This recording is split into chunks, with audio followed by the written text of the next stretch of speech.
NEET தேர்வு மோசடி சற்று முன் மோடி திடீர் கைது, நீதிமன்றம் அதிரடி உத்தரவு.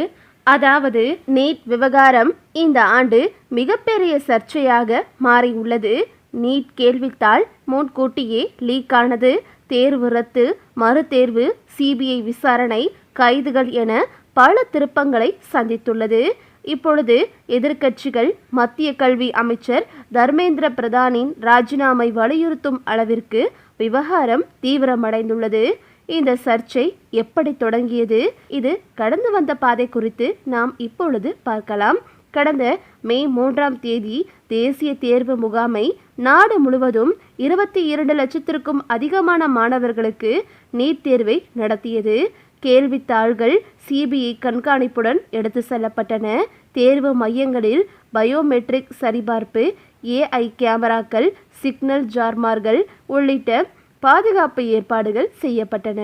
ஆனால் மறுநாள், அதாவது மே 6ஆம் தேதியே கிட்டத்தட்ட இதே போன்ற ஒரு கேள்வித்தாள் ராஜஸ்தானில் தேர்வுக்கு முன்பே பரவியதாக குற்றச்சாட்டுகள் எழுந்தன.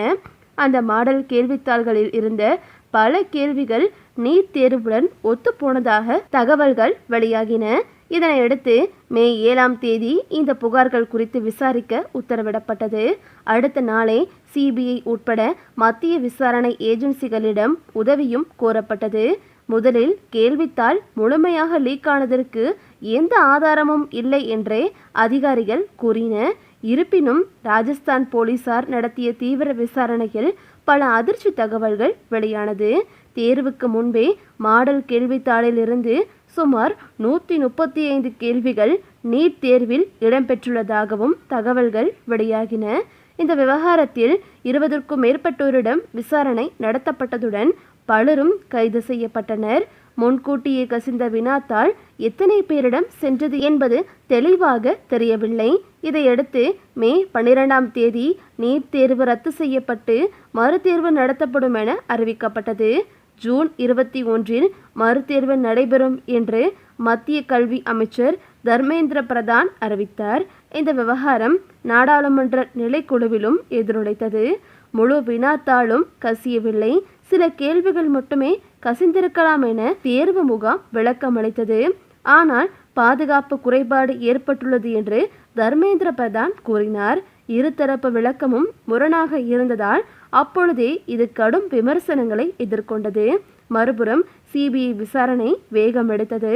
மகாராஷ்டிராவை சேர்ந்த மருத்துவர் ஒருவர், பயிற்சி மைய ஆசிரியர் உள்ளிட்ட பலரை கைது செய்ய சிபிஐ இதுவரை இந்த வழக்கில் 13 பேர் கைது செய்யப்பட்டுள்ளனர். இதற்கிடையில் நீட் கேள்வித்தாள் லீக் ஆவதை தடுக்க மறுதேர்வை எழுத்து தேர்வாக இல்லாமல் கம்ப்யூட்டர் வழியாக நடத்த வேண்டும் என்ற கோரிக்கை உச்சநீதிமன்றத்தில் முன்வைக்கப்பட்டது.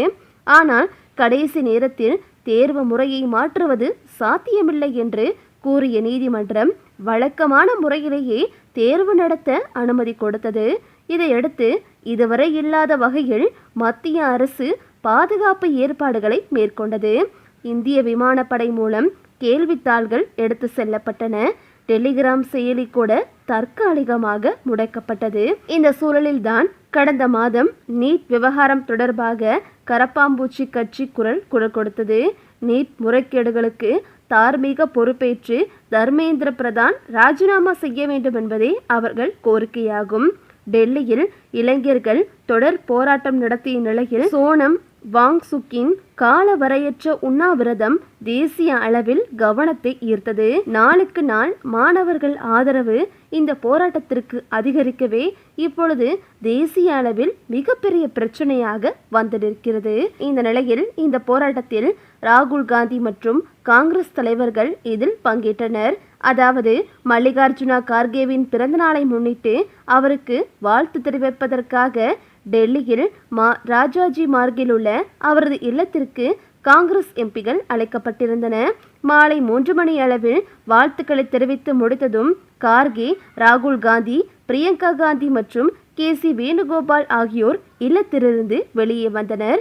அப்பொழுது மாணவர்கள் மீதான தாக்குதல், அதையும் கடந்த மாணவர்களின் போராட்டம் என டெல்லி பரபரப்பாக இருக்கும் நிலையில் வாருங்கள் இந்த பிரச்சனையில் பிரதமரை தட்டி எழுப்புவோம், அவரது இல்லத்திற்கு செல்வோம் என்று ராகுல் காந்தி அழைப்பு விடுத்து போராட்ட திட்டத்தை அறிவித்தார். அதனைத் தொடர்ந்து மத்திய கல்வி அமைச்சர் தர்மேந்திர பிரதானை பதவி நீக்கம் செய்ய கோரி மக்களவை எதிர்க்கட்சித் தலைவர் ராகுல் காந்தி தலைமையில் காங்கிரஸ் தலைவர்கள் மற்றும் இந்தியா கூட்டணியின் முக்கிய பிரதிநிதிகள் பிரதமர் இல்லம் நோக்கி பேரணியாக சென்றனர். கார்கேவின் இல்லத்திலிருந்து சுமார் 500 மீட்டர் தொலைவில் உள்ள பிரதமர் மோடியின் இல்லம் அருகே தலைவர்கள் திரண்டு திடீர் தர்ணா போராட்டத்தில் ஈடுபட்டதால் பாதுகாப்பு படையினர் பெரும் திணறலுக்கு உள்ளாகிவிட்டனர். இந்த எதிர்பாராத திடீர் போராட்டத்தால் அதிர்ச்சியடைந்த மத்திய அரசு நிலைமையை கட்டுப்படுத்த பிரதமர் அலுவலக இணை அமைச்சர் ஜிதேந்திர சிங் மற்றும் மத்திய உள்துறை செயலாளர் கோவிந்த் மோகன் ஆகியோரை போராட்ட இடத்திற்கு அனுப்பி வைத்து நாடாளுமன்றத்தில் நீட் விவகாரம் குறித்து விவாதிக்க அரசு தயார் என்றும் போராட்டத்தை கைவிடுமாறு அவர்கள் ராகுல் காந்தியிடம் கோரிக்கை விடுத்தனர்.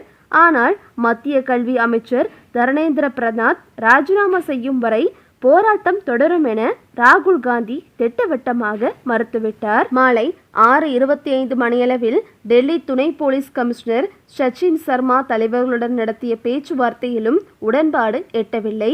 இதனையடுத்து மாலை 6:40 மணியளவில் காவல்துறையினர் பலவந்தமாக கைது நடவடிக்கையில் இறங்கினர். ராகுல் காந்தியை பலவந்தமாக இழுத்துச் சென்று பேருந்தில் ஏற்றிய போது ஏற்பட்ட தள்ளுமுள்ளுவில் அவரது மூக்கில் காயமும் கண் மற்றும் நெஞ்சு பகுதியில் லேசான காயங்களும் ஏற்பட்டன. ராகுல் காந்தியுடன் சமாஜ்வாதி கட்சி தலைவர் அகிலேஷ் யாதவும் கைது செய்யப்பட்டார். இப்படி அங்கு மிகப்பெரிய பதற்றத்தை சந்தித்துக் கொண்டிருக்கும் இந்த சூழ்நிலையில் தற்போது தமிழ்நாட்டின் தற்போதைய அரசியல் களம் எதிர்பாராத திருப்பங்களுடன் உச்சகட்ட பரபரப்பை எட்டியுள்ளது. நீட் விவகாரத்தில் திமுக, விசிக மற்றும் இடதுசாரிகள் உள்ளிட்ட கட்சிகள் இணைந்து வெளிப்படுத்தி வரும் நிலைப்பாடுகள் மற்றும் தொடர் போராட்டங்கள் ஒட்டுமொத்த தமிழக அரசியலையும் ஒரு கணத்தில் திசை திருப்பியுள்ளன. இந்த நிலையில் அமைச்சர் பதவி விலக வேண்டும் என்று ஒட்டுமொத்த மாணவர்களும் போராடி கொண்டிருந்த இந்த சூழ்நிலையில் இந்த விவகாரம் மிகப்பெரிய அளவில் பூதாகரமாக வெடிக்கவே தற்போது நிலைமை தலைகீழாக மாறிவிட்டது.